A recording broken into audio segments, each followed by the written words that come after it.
feel like something's missing in your faith life, you're doing all the things, all the right things. You're doing Bible study, prayer, maybe you're even serving. But deep down, your connection with God still feels, well, dare I say, shallow. Here's the thing. It's not that your faith is broken. It's that you've only been using one part of God's design of you, the one that he gave you. Your relationship with him was meant to start with what I call your primary leading, the way that you are uniquely wired to connect with him. But it's supposed to also help you grow deeper as you move through the other three leadings that I'm going to be talking about in your faith shape. So in this video, I'm going to show you how to engage all four of your leadings: heart, soul, mind, and strength, and how that can take you from little faith to great faith, giving you a deeper, richer, more authentic connection with God every single day. Hey there, wise woman. This is Deneen TV, your faith growth strategist. I help Christian women like you grow their faith so that it feels authentic and life-giving and deeply connected to the way God has uniquely designed you. Your faith, well, it's never meant to stay up there on that surface level or feel like it's just another task for you to do on that ever or never ending list. It's meant to be really a steady rhythm that shapes everything: your work, your relationships, your decisions, and even your rest. So thanks for joining me as we talk about how starting where God has wired you best to connect with him takes your faith from little to great, because you deserve a faith life that doesn't just sustain you, it transforms you. So first, we need to start with understanding what these four leadings are. Now, your faith shape is built on the foundation of Mark chapter 12, verse 30, where Jesus says to love the Lord your God with all your heart and with all your soul and with all your mind and with all your strength. You noticed the little "and" word, right? I kind of emphasized it.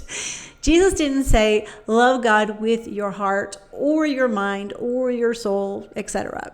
He said "and." Now, those "ands" are actually very powerful because they're not calling you to love God equally in all four of these ways, as if you have to divide yourself into these perfect, balanced little quarters. No. Instead, there's an invitation to love him deeply, love him fully, by exploring each part of the unique design that he gave you. So here's what it looks like in your faith shape. 4 parts, 4 words, right? Your primary leading. This is your comfort zone, where connecting with God feels natural and easy. Maybe you're naturally drawn to worship through music, or you love studying the Bible in a very structured way. That's going to tell us some clues of which one comes first: heart, soul, mind, or strength. Then there's the secondary leading. This is the support system, often what others noticed most about you if you are an introvert, because it really complements, as in completes, your primary leading and helps you to engage with God on another dimension, in another level. But you may not fully recognize its value. Then I have what we call the insight leading. This is the quiet, often hidden part of your design. And when you take time to nurture it, it brings self-awareness, spiritual clarity, and intimacy with God. And then the last one, the 4th one, is your aspiration leading. This is your growth edge, the area that hasn't been fully developed yet, but where God is inviting you to step out in faith. It's full of that untapped potential and purpose.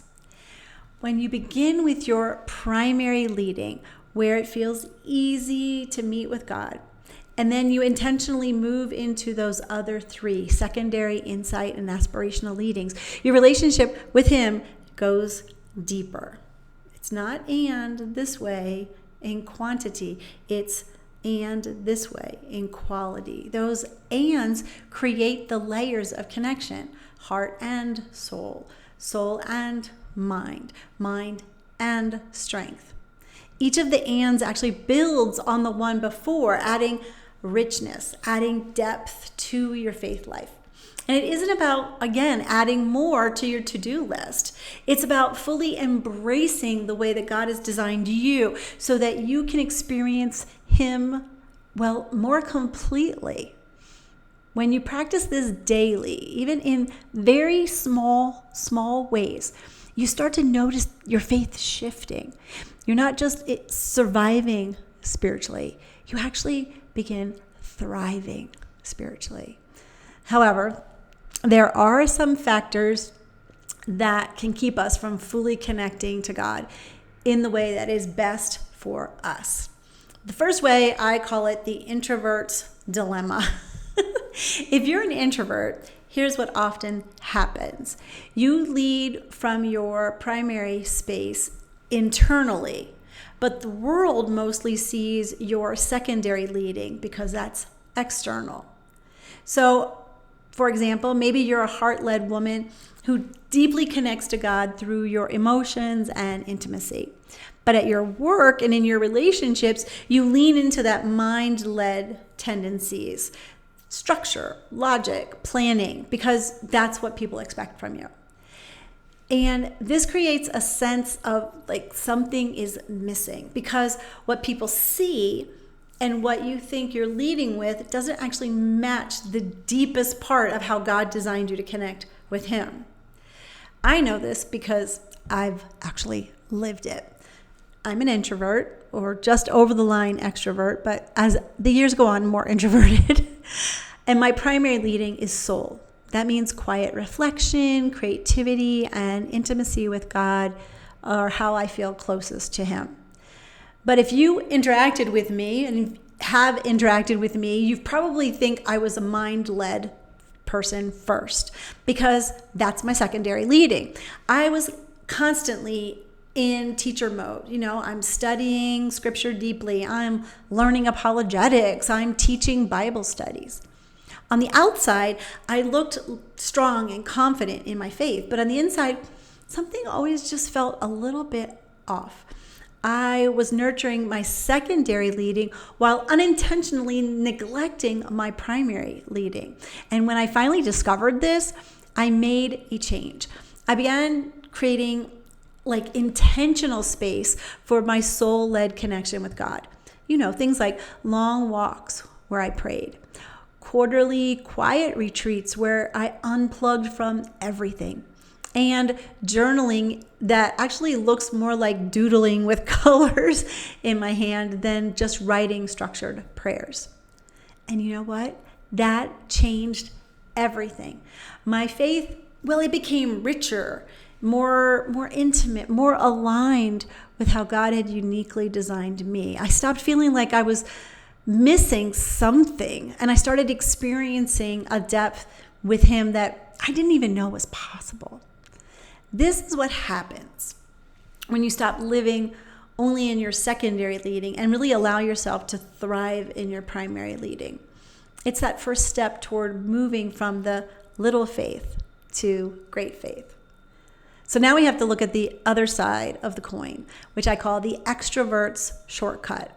Because for extroverts, the challenge is often the opposite, or it is obviously the opposite of the introverts. Because if you're an extrovert, you naturally stay in your primary leading because it feels really good there and you're really good at it. If you're strength-led, for example, you're always serving, always moving. If you're soul-led, you're constantly creating and sharing beauty. But here's the danger. You then neglect your secondary leading, that quieter, more reflective part of your design that could actually help balance and deepen your relationship with God. And when your secondary leading is ignored, your faith growth is actually really slow. You stay busy, but you don't grow any deeper. So let me share a story of an extrovert that I know. Jessica. So Jessica is very much a strength-led woman. And she's the first one to volunteer when someone needs help. She's always organizing events at church, and she's mentoring new believers in her women's group. People see her as the strong one, and on the outside, her faith looks very vibrant and alive. But inside, Jessica felt, tired. She loved serving, but often wondered why she didn't feel closer to God when she was doing it. She assumed that the answer was, I just probably need to do more. More Bible study groups, more volunteering, more just showing up in general. But the more she did that, the more distant God seemed. So it wasn't until she took the Faith Shape quiz and started creating her personalized faith plan that she discovered her secondary leading was mind. That meant that she did need structure, reflection, and intentional learning to help balance out all the serving that came so naturally to her.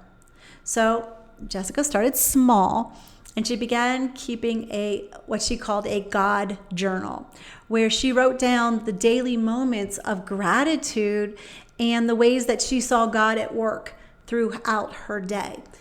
And then she scheduled just 1 hour a week to go sit quietly with Scripture, not for teaching, not for serving, but simply to listen and learn. And within weeks, something really amazing happened. Something really shifted. Her service no longer felt exhausting because she was also being filled. Her faith started to feel personal and intimate, not just productive.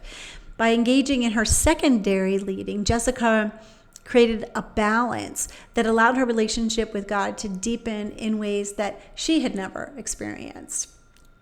How do I know? We've had conversations about this. That really is the power of honoring not just your primary leading, but also your secondary one. It's like adding a second dimension, depth, to your faith. It's a depth and a richness that really transforms for her doing for God to truly being with God. You too can get really started understanding your primary leading by taking that Faith Shape quiz. You can see it down in the description. You can get started today. If you've already taken it, maybe it's time to go to the next step, but you'll find that in the description. So now let's take it a little deeper, and we're going to look at building true depth, because here's actually where the magic happens. Real depth in your faith starts when you first balance your primary and your secondary leadings. This is really the foundation and allows for everything else to grow. If you're an introvert, that means honoring that primary leading first, making sure that how you connect to God feels natural and life-giving is before layering on all those other dimensions. If you're an extrovert, it means embracing that secondary leading. It's not enough to just live in this one first part of your faith where it feels easy. You need balance of the quieter, reflective space to really deepen that connection with Him.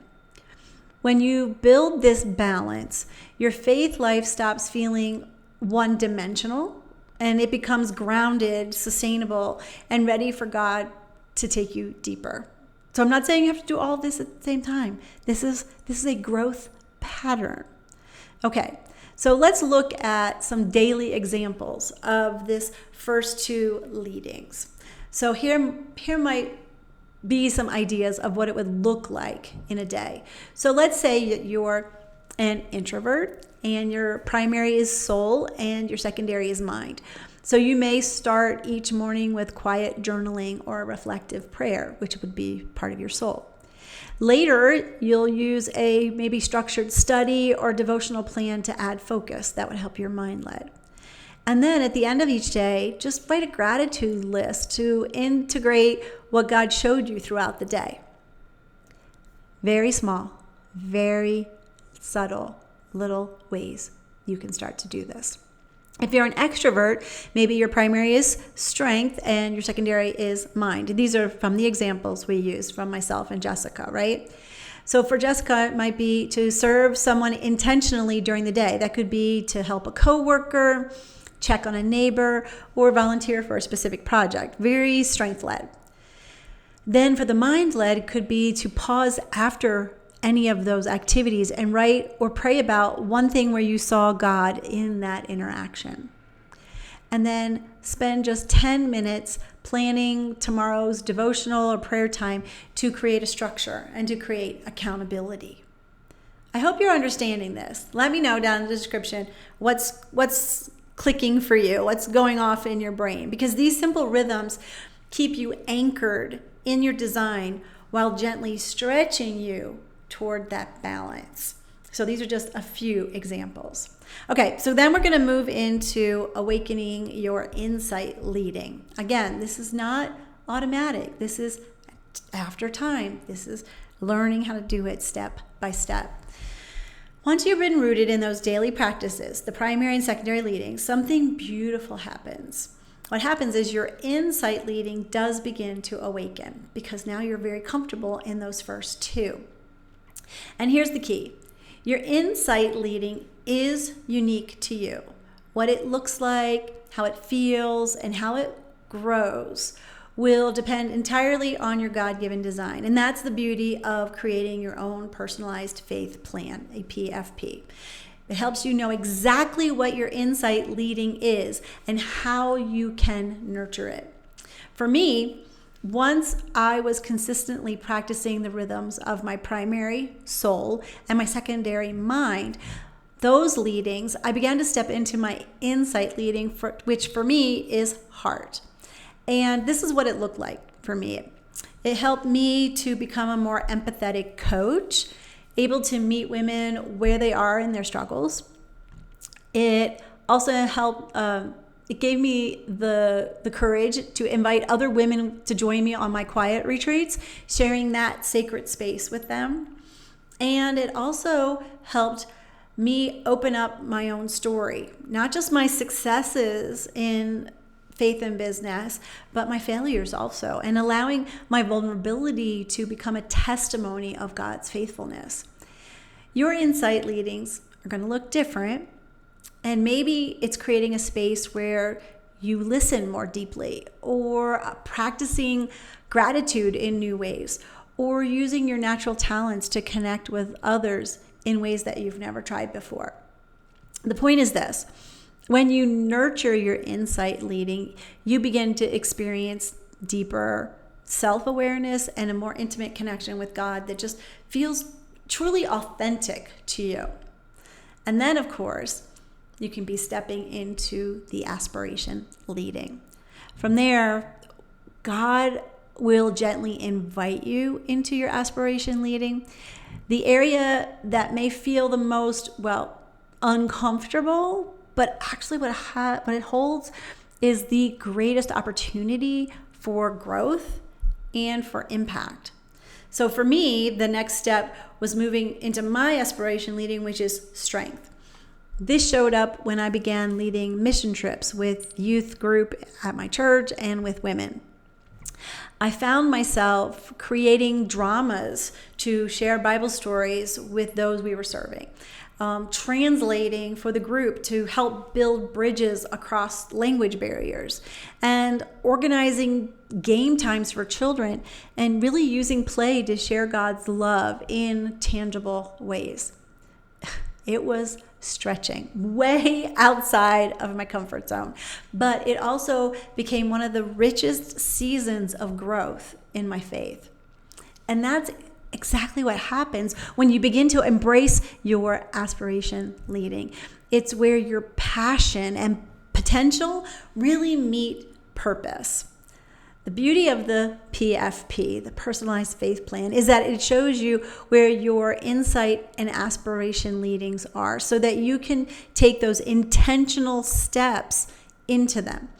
It's not someone else's way, but in the way that really fits the unique design that God has given you. What happens when you practice this daily? Well, when you intentionally engage in those primary and secondary leadings every single day, even in small ways, something powerful really does happen. You build a faith rhythm that is steady, sustainable, and consistent, and growing.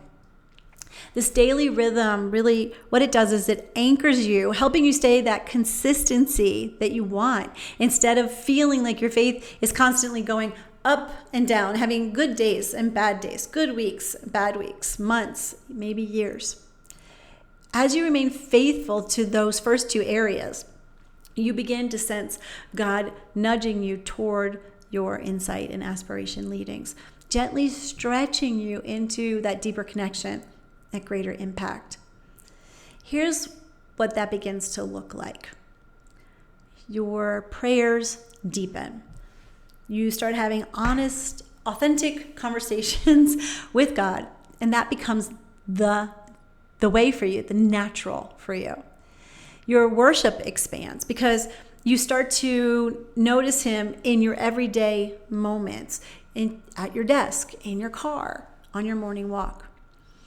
Your study transforms because you're doing it in the way he designed you. Scripture comes alive in ways that feel personal and relevant. And then your service overflows because you're serving from abundance, because you've filled up on God. You're serving from a place of abundance, not obligation. So it brings joy instead of exhaustion. Again, it's never about doing more. It's about living fully in the design that God gave you, so that your faith, well, it becomes whole, sustainable, and continually growing instead of feeling like it's good and bad. From little faith to great faith. That's what this does for you. Your faith grows deeper when you honor all four of your leadings, the ones that God designed in you. You start with what's natural in your primary leading. You build balance by nurturing that secondary leading. You gain clarity and intimacy as your insight leading awakens, and you step into bold growth as you live out your aspiration leading. This is how you actually move from little faith, just getting by, to great faith, overflowing in every part of your life, helping you to love God with all of your heart and soul and mind and strength. I will tell you, it's not a quick fix. It's a rhythm. And when you consistently come to God in your primary leading and intentionally engage in your secondary leading, your faith begins to find the balance and stability. As the foundation strengthens, you're going to naturally be ready to explore those insight and aspiration leadings as God nudges you at your own pace, because it's going to add depth and richness to your walk with him. That's when your faith grows stronger, steadier, and more joyful. And you'll stop feeling stuck. You'll stop feeling guilty because your faith finally fits the way God designed you. And you'll experience peace and freedom in your relationship with him because it's anchored and it's growing and it's fully alive. My wise woman. If this is stirring something in you, I don't want you to ignore it. It's time to stop wondering what's missing in your faith life and start to discover God's design that he's already placed within you. I've given you the faith-shaped quiz to get started, and then I've given you the personalized faith plan.